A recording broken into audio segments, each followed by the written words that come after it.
Is Porsche worth the hype, or is it just a badge for rich people? I don't know, but here's what I know is today we have the key to this beautiful GT3 and a few other special cars that we're gonna get to look at. So thank you to Porsche Naples for making this video possible. I'm gonna show you all the history and everything else that goes into making these new amazing cars. So let's get into it. So first things first is we're gonna dive straight into Porsche's design and history. Then after that, we're gonna check out this sick racing simulator back behind me. And lastly, we're gonna take some of these amazing cars on the road. Not this one's way too expensive. But we were taking some really cool cars, GT3 that you saw earlier, and some other ones here in a second. And that's how we'll wrap up the video, so let's get into it. All right, so we are here getting started talking about some of the awesome design influences that we have. We have a lot to talk about, and thank you so much to Anthony. This is my buddy that we just made friends a couple weeks ago, and he is the nicest guy. He actually is the one who's giving us access to all of this amazing stuff here in Porsche Naples. So we have a lot to talk about. Yes, we do. A lot. So let's get started on some of these interior components. So kind of tell me a little bit of the design history. And I know earlier you were showing me a car that I could tell, even though it was the first of its kind, that design philosophy kind of translates into these later cars.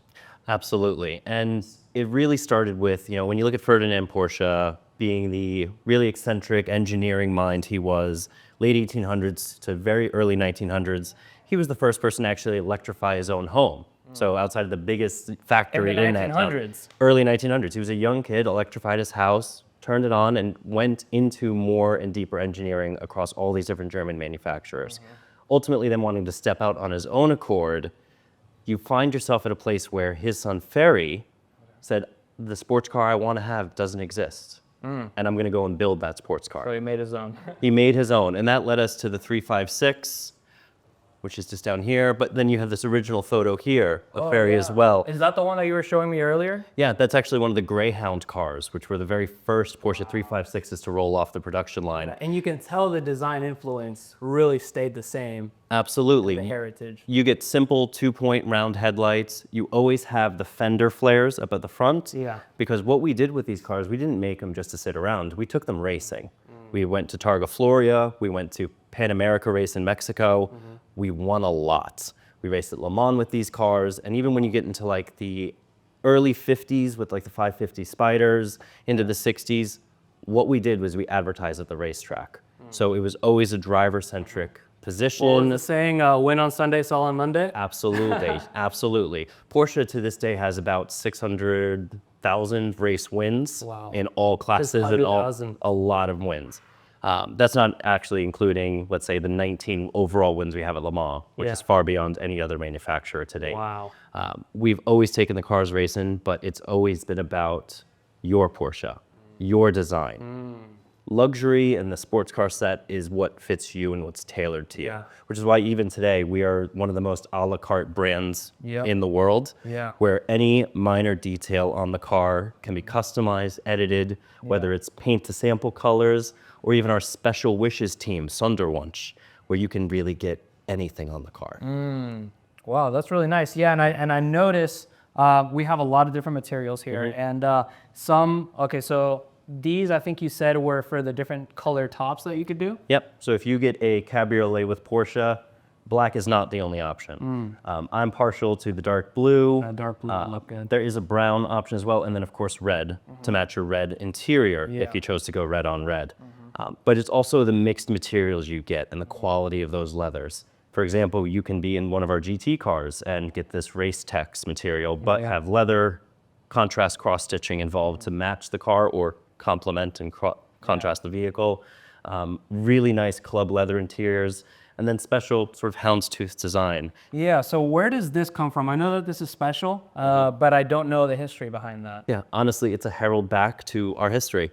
It's an option on some of our new Cayennes. If you get a lightweight package on the new SUV and you think it's this big towering SUV, but a Turbo GT or a Cayenne GTS with a lightweight package gives you lighter exhausts, louder exhaust, lighter wheels, all these fixings, but then also weight savings with cloth. And you have this classic style look to it. Wow. And Very cool. if you look back into any of Porsche's history, you'll find these notions of that. Yeah. Even with our new Spirit 7911 has this really funky 70s Pasha interior. It's like this 3D grid. Yeah. Really funky. But then for them to bring that back into one of our icons, a cool car, has just been great for them to sort of go into that bin and say, we're going to bring this back. And it still looks just as good today. Wow, I love that.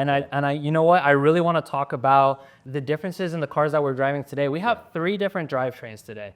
Really, really excited about that. And the main thing that I want to get to the point of is, what is really the difference between a mid-engine and a rear engine?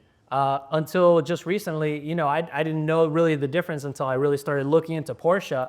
To me, the engine was behind me regardless, so what's the difference? So today, two of the cars that we're going to drive are different drivetrains. So can you tell me about that? What difference does that make, having that engine in the middle versus all the way in the rear? It's always that funny connotation of you never want to put the horse behind the carriage. Okay. But we've been doing that for 7 decades now. Yeah. And we've been constantly working at it to make that effectively work. What's funny is, I don't know if you saw Elon Musk on Joe Rogan's podcast where he was mentioning that having the engine in the back is unsolvable. I think he called it. The problem with something that's where the engine is mounted over the rear axle or off the rear axle towards the rear is that your pull moment of inertia is fundamentally screwed. You cannot solve this. It's unsolvable. That's almost like a challenge to German Yeah. engineers. In a sense that when the first, really even before the 911, back when we were sort of getting the design concepts for the Beetle to just be the mass market car of Germany, it's better to cool it back there, you create more cabin space, and then you also create a frunk, which just is a great solution. If you work on the balancing and the handling characteristics and you understand how to drive a car like that, nothing will ever drive the same. You're always going to get the weight on the rear wheels, you'll have better traction. And when the 901, aka 911, came out as the first real mass market rear engine car, it was really in a sense of to create more space, because now we have a cabin with 4 seats in it. When you go with the mid-engine configuration, you're going to have the engine right behind your seat, and then your gearbox behind it as well. Creates an extraordinarily balanced drive, perfectly balanced, and you'll feel that in the new Cayman and 718 models and the GTS that we're going to drive later. That's going to be really, really cool. It's really fun. They're completely different animals. Of course, the 911 will always have the highest top speed. That is our... So that is more of the 911 being rear engine, that's more of the track-oriented one? Or they're both track-oriented? Different tracks. Okay. I say we're very successful with GT3 racing in our 911 models. You can watch Le Mans, you can watch any IMSA race. There will be a class of GT3s. Porsche Customer Racing is actually a good profile to follow, because that's going to show you everything that we're all doing. But even Porsche Naples has a relationship with Rennsport 1, and they race a Cayman GT4. They actually just won at Watkins Glen a couple weeks ago, holding off Mustangs and big Lexuses with these big honking V8s in the front. But because it was so poised and well balanced, it was able to go through turns much faster. Well, we won't let them talk too much bad about the Mustangs. We had that GTD coming out, and we just set an awesome time at the Nürburgring. Just saying, we have set some awesome numbers. So we got to be on the lookout for that GTD. Cool, so we've talked about some really cool design stuff here. Obviously, infinitely customizable. There's so many things that you can change on here. And a little bit earlier, whenever we were talking before the video, you mentioned something about intelligent performance, I think you said. What is that term to Porsche? Right. For us, it is always about more than just horsepower figures. Right. Intelligence performance is the entire accompaniment of the vehicle, right? Well, you guys are really well known for handling. That's that's the biggest. And that's performance too, but even all of our vehicles have fixed caliper braking. And braking is also a performance factor that a lot of people don't think about. You can stuff all this horsepower, but is it going to have good stopping power? For us specifically, it's about having our heritage always in mind, but innovating on that. Having that exclusivity, but also like the social acceptance of we're doing the right things, we're always forward thinking for community, environment, the world. So then that also is daily usability as well, and functionality. Can you actually drive this car every day? There are a lot of vehicles that have more horsepower, but do they have the cargo space? Can you get in and turn the key every day and know it's going to start and be comfortable to use? So when you take in consideration a very comfortable car that has this heritage, has all the performance metrics you want, but has this exclusivity in it, that to Porsche is really Wow. intelligence performance. Yeah, those four pillars. I mean, just from the few moments that I sat in the car, I definitely could notice those four things always being present. I haven't got to drive it yet, but we're gonna get to it in a little bit. And then before that, we're gonna get into a racing simulator. Absolutely. So we actually have a Porsche specific racing simulator direct from manufacturer. You can drive, I think it's about 20 different Porsche models across tracks all over the world. It is very realistic, and I think I put a $5 on it to see which one of you and me is faster in that. Oh, you'll probably get me on a simulator. I mean, I came here last week to try out the simulator, and I ended up crashing. So we'll see.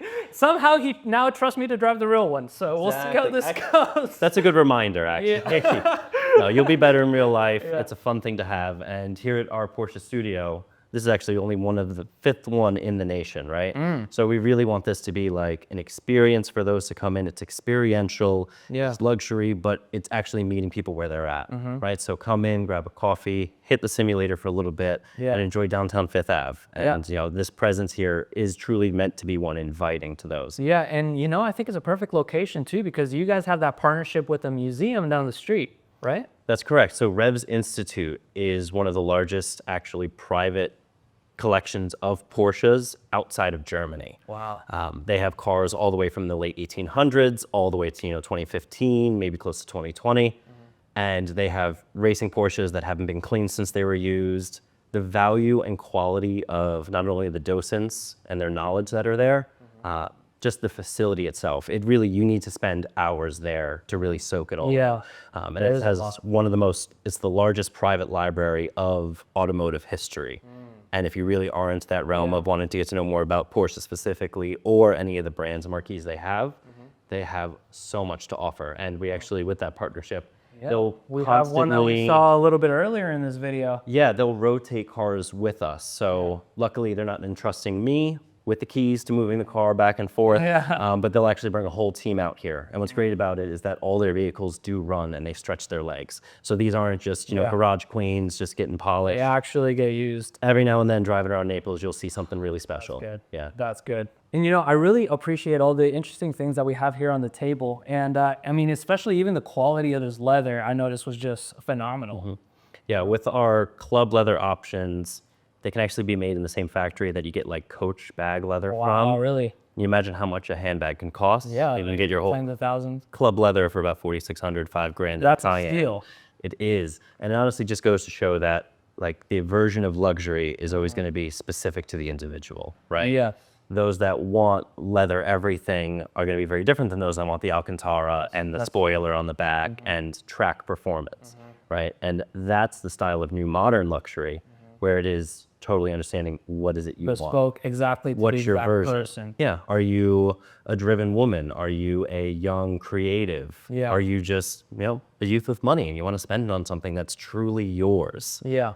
All of those different facets and areas are connected to Porsche at our heart.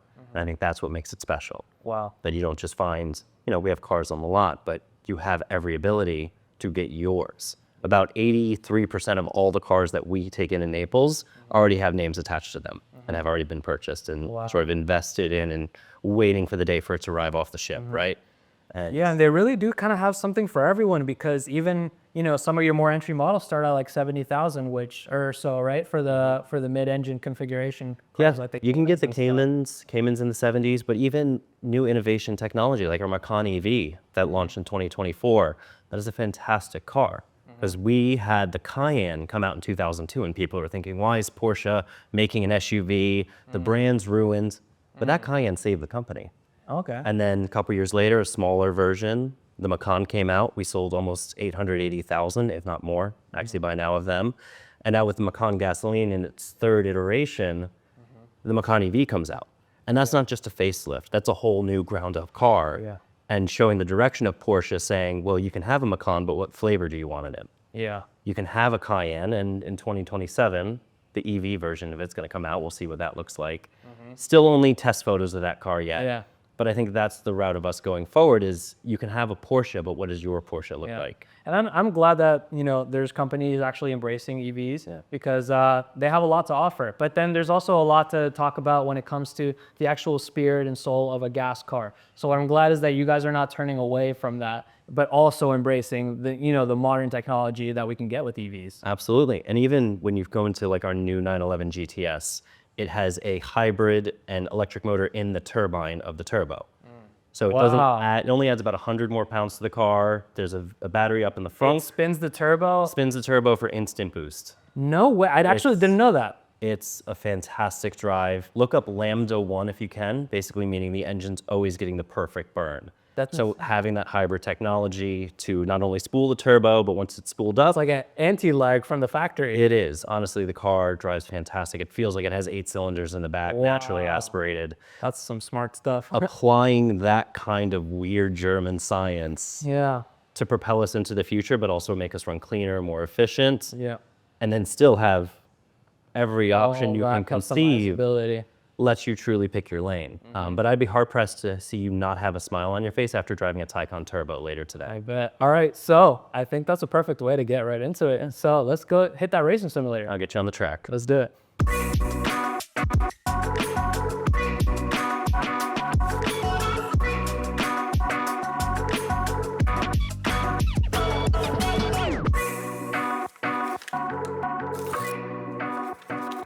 All right, so here we are in the Porsche simulator. I'm really excited. Last time we went a little sideways. Might have messed up a little bit, but we're back. This time we'll do better. I was a little buzzed last time. I had it after dinner, had a few drinks. This is the only time you can drink and drive. It is. So by that knowledge, and thank you for reminding me, let me just set this to beginner mode. I might need it. I might need it. We'll start it off easy and a little easy. We have choices of racetracks all over the world, but a favorite of mine is probably going to be Silverstone National. Small circuit, you get a ton of good laps in. Very simple. And then as far as car, we can put you in a GT2, GT3, street car, vintage. What's your flavor you feeling? I like something sporty. GT3, we're going to drive that in real life. So let's go with the GT3 and we'll see what the difference is between simulator and real life. All right, perfect. I'll put you in a 911R. Okay. What are classic 911s, GT motor in it. No wing on the back, but let's see how you fare. Let's see. All right. So you got your racing line in front of you. Yep. Get comfortable. You feel good in the seat, the pedals. So. Maybe I could get a little closer. There we go. All right. All right. Now just hit that right paddle, shift into first, and then you're on your way. There we go. I kind of bear to the right here, but when you see those Are red, we on, yeah. Yeah. Are we on manual? You are on manual. Okay. Oh boy. Kind of bleed out to the edge. Green means go, so pin it. Pin it. Ooh. Aim to those checkers on the I inside. love the feedback. Yeah. On the steering wheel. Oh yeah. The Fanatec wheel gives you a lot of that response. And also the brake too. You got to really push into that middle pedal. I think I'm doing better than last time. You got through 2 corners already. That's already a better there to the score. right, brake, hard brake, down to second. Oh, I slowed down too much. Oh no. There you go. Oh no, right. oh no, oh no. That's all right. And you're about to let me drive a real one? I was gonna say, I'm gonna go hide the car real quick. I'll be back. No, you're fine. We'll take it slow and shake it off. Warm tires. Yeah. That's the issue. Is the tires were cold.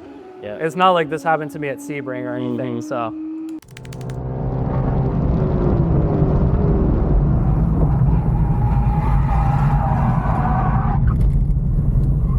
Shit. This 2016 911R, much more compliant. I can already feel the difference with keeping in mind that weight transfer. So brake third. Yeah. Yeah. And then once you get into like mid-turn here, now remember, second gear slow right, hard right. Oh no. It's all right, you're good. Was that the same turn again? That was. At least you're consistent. Yeah. We know where I need to improve. We actually never improved. In fact, it only got worse from here. Keep it in third because you're high in the revs. Ooh. It's like an invisible turn, that one. Brake more, seconds. The same turn again. What's my problem? You're consistent. I like it. Consistently bad. This is horrible.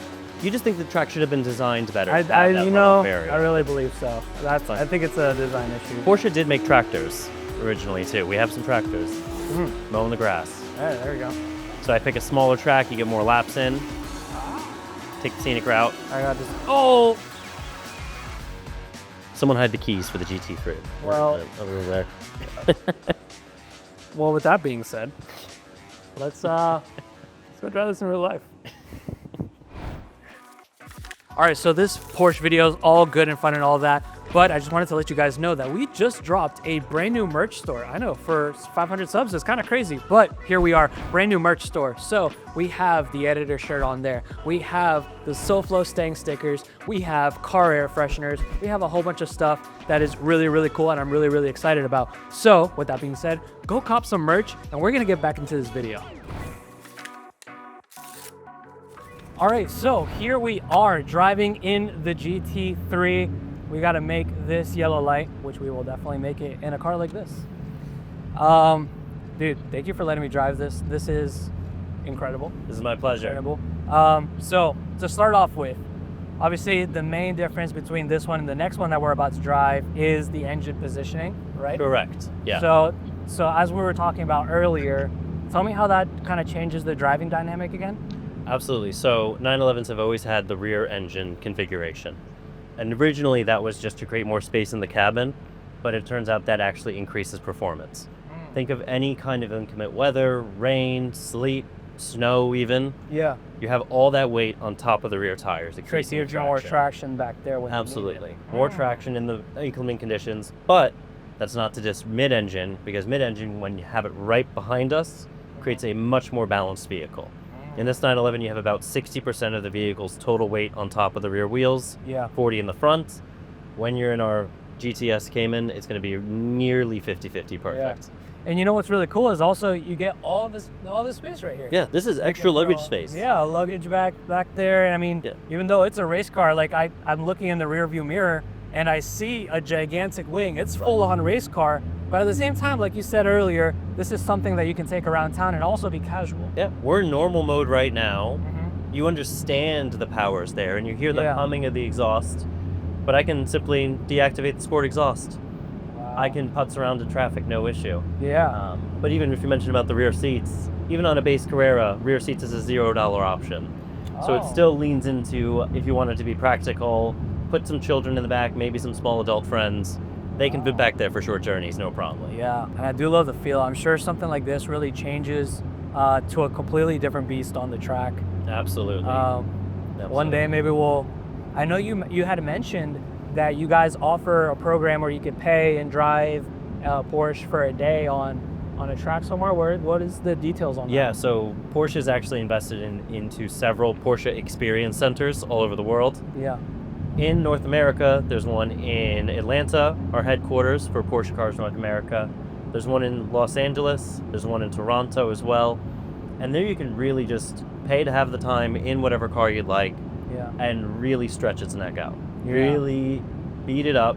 And what's great about those cars is when I did the experience, these cars have hundreds of miles, all track driven, turned on immediately, did exactly what you asked of it, and no issues at all. It just works. Just works. It just works. It's You magic. just get tires and maybe the basic servicing that you would get from a Porsche, which is 10,000 miles once a year. Yeah. So these cars are beat and run hard, and they work fine. I mean, I'm Like that. excited when clients tell me they're taking the car to the track. Yeah. We're not going to void someone's warranty over that. We want you to Oh, do that's that. another big thing because there's a lot of these companies that actually do. I'm not going to name names, but there's a lot of companies that's like, oh, this is a track car, and then you go take it to the track, and it's like, oh, well, Yeah, you beat void up, it or we whatever. notice this, wear and tear. Yeah, da, da, exactly. da.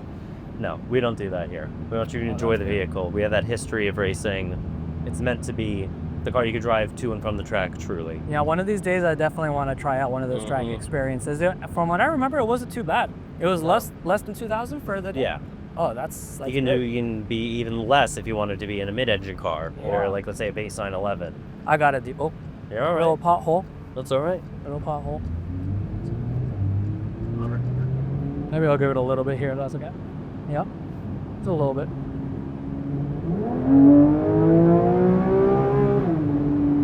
Oh, that's nice.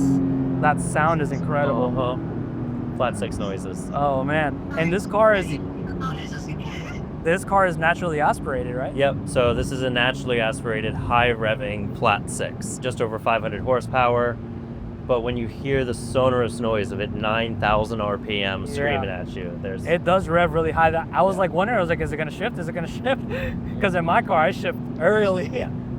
I mean, especially compared to 9,000, that's as high as any car revs. That's as high as some motorcycles rev. Yeah.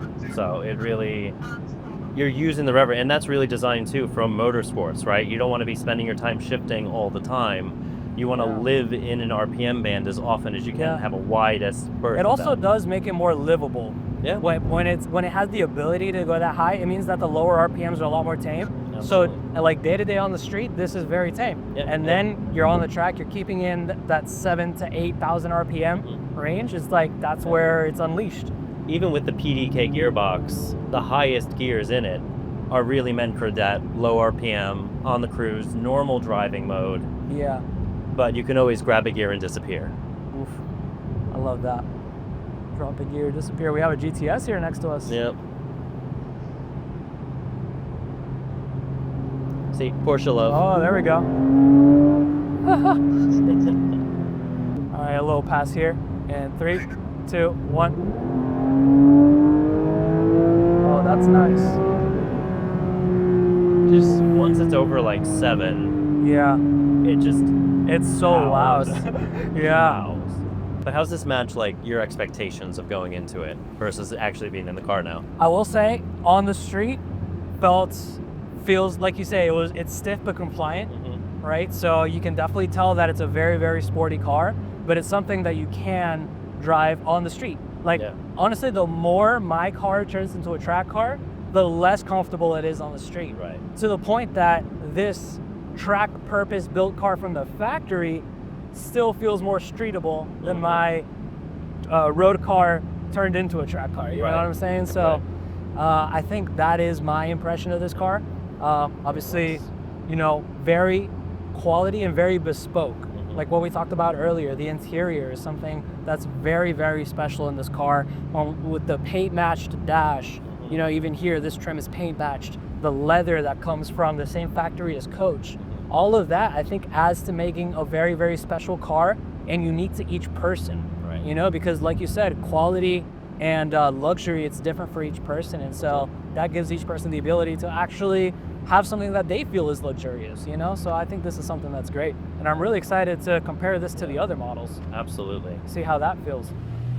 All right, so here we are now in the Cayman. And I gotta say, I already feel way more at home on this car. We have the manual, you know, we have more of a balanced mid-engine configuration. Not that I've driven mid-engine cars, but something about this feels a lot more approachable for someone like me. I don't know why, maybe it's me just being used to driving manual, but off the bat, already a lot more comfortable is what I would say. It's interesting because, you know, we have the same 18-way adjustable seats in this car as we did in the GT3, but your driving position's different here. It You're is. more engaged with the manual, although you can get a GT3 in a stick. You can get a GT3 in a stick? You can get a GT3 in a stick. Oh, I guess an older one, or? No, new. You can still get a 911 GT3 in a manual. You can also get a Carrera T in a manual. Wait, you can? Mm-hmm. I didn't know that. I thought, wait, so so how does the ST fit in the line with, compared to like a GT3? The ST is unobtainium in a lot of respects. Yeah. Even getting a GT3 RS allocation new is, you know, you have to have a relationship, right? Yeah. But when you enter into like the GTS realm, Yep. because you can get a Cayenne in a GTS, a Macan in a GTS, Cayman and 911s in GTS models. Oh, okay. That is a premium allocation, but you can access it. Yep. You don't need to spend millions of dollars with the dealership. You don't have to have this history. Yep. You can get in and get into a car that has this GT essence, Yep. but all the creature comforts. Like our seats Yeah. are ventilated right I know, now. and I feel that, and my butt really appreciated it, especially here in the Florida heat. Yeah. I mean, it's like 90 degrees today. Our camera overheated. Yeah. And we had to stop recording because our camera overheated. It's hot out here. And so stuff like that, I love. I love the creature comfort stuff. Absolutely. And that really leans into the fact of like, these are daily drivers. Yeah. You can have that fun, you can have that experience. And then when you find some twisties, trucking a Cayman GTS around, or even a base Cayman, is still really fun and engaging to do at a reduced price point. And I was saying to, you know, the film crew earlier, when people come up to me and they say, oh, like a Cayman's a poor man's 911, it really shows to me that they don't get it, or they've never driven one. Okay. And that to me is an experience I think is very valuable to have, because you have this car, mid-engine configuration, that you can chuck around, and it's under $100,000 entry level. And that's just fantastic value, because when you look at other cars that are mid-engined, they're the hypercars, they're the supercars, they're all mid-engines for a reason. Oh, this is a nice area right here. And there's no one back here? Well, besides airport police, so I don't try to abuse it. Yeah.